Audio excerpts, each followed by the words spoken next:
Chapter 28, Set Your Boundaries.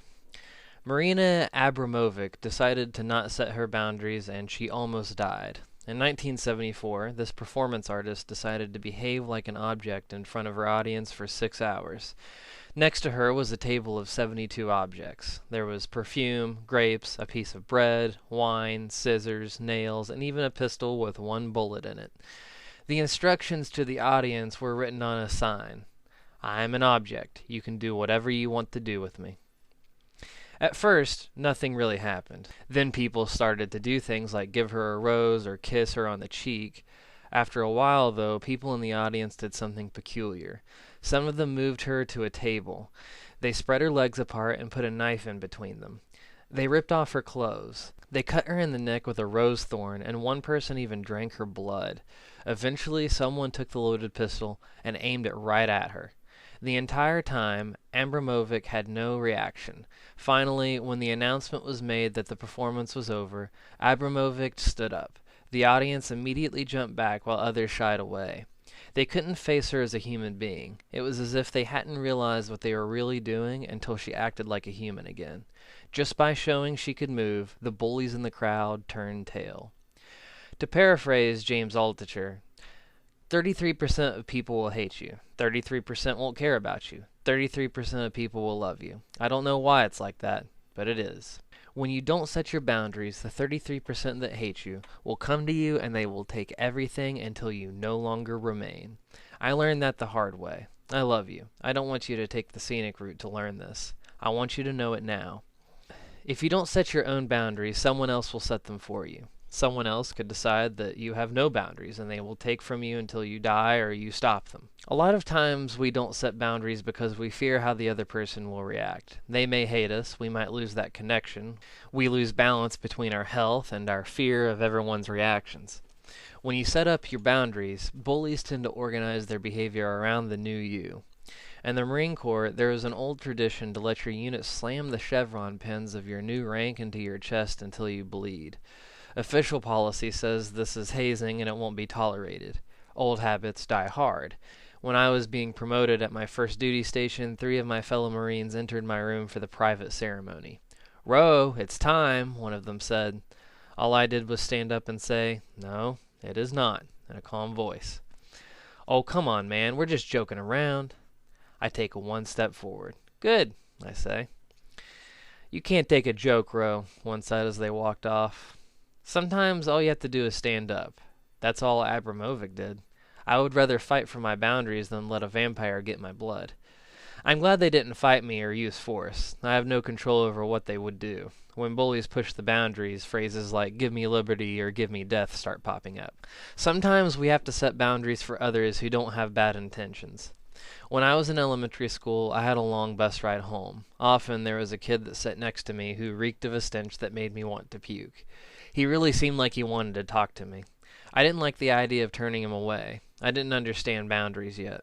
I was scared that I would upset other people. I was scared that I would hurt my fellow tribesmen. One day, I had become so nauseated that I was on the brink of puking. Why did I let it get this far? I got mad at him. I resented him. I started to ignore him. I didn't want to have to face the situation head on, so I passively made myself less likable to him.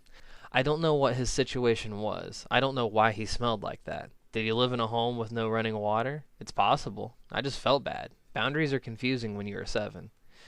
Pedophilia legislation exists to protect children from sexual predators. Many of these predators do not appear to be interested in a mutual relationship.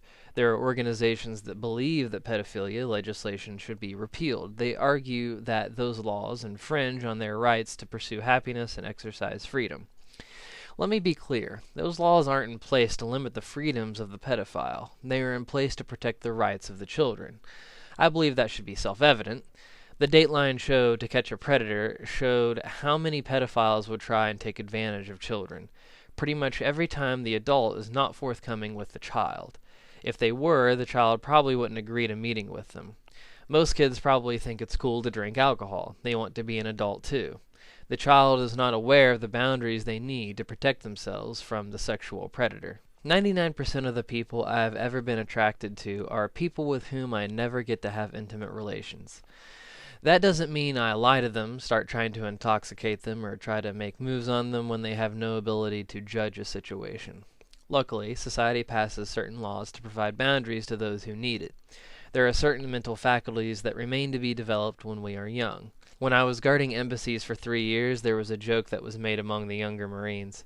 You could be trusted to be by yourself, with a loaded weapon, guarding classified information, holding a top secret security clearance, while maintaining a security presence on behalf of the entire embassy in the middle of the night.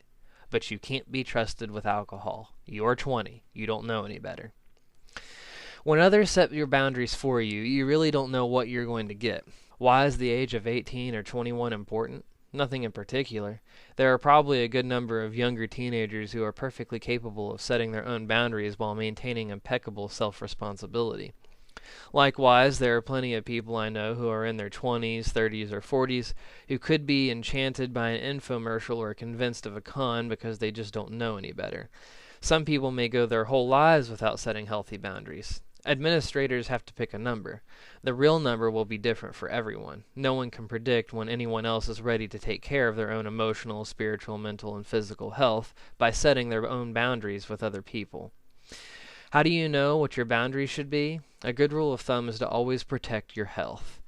When someone threatened me with blood loss in an underground military ceremony, it was easy to detect that there was an imbalance there.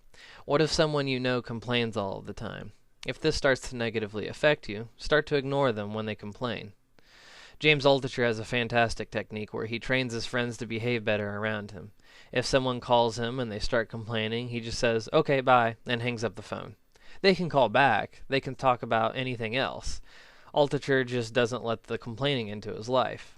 It's his way of protecting his emotional, mental, spiritual, and physical health. After a while, they either stop talking to him or they adjust their behavior. Balance is restored. Just listen to your body. How do you feel after interacting with someone? Do you feel energized? Do you feel drained? Take time to reflect on the subtler experiences you have with others in your alone time. Don't suffer. Set a boundary. Setting boundaries isn't just good for you, it's good for other people too. Maybe someone doesn't know they are making you want to puke. Maybe someone doesn't know they are really complaining that much. When you update your boundaries, you're giving feedback. They may use that feedback. They may not use it. That's up to them. But by changing yourself, you can inspire change in others. Actions speak louder than words. Set the boundary. Your words will come next. The youngest mother in recorded history was a Peruvian girl named Medina, who was only 5 years old. For whatever reason, she experienced an acceleration of the growth of her reproductive system. She had her first menstrual cycle when she was 8 months old. Her father was arrested under suspicion of being the biological father, but there was never enough evidence to convict. The biological father is unknown to this day. Medina had no way to protect herself. There was no way for her to know how to set a boundary.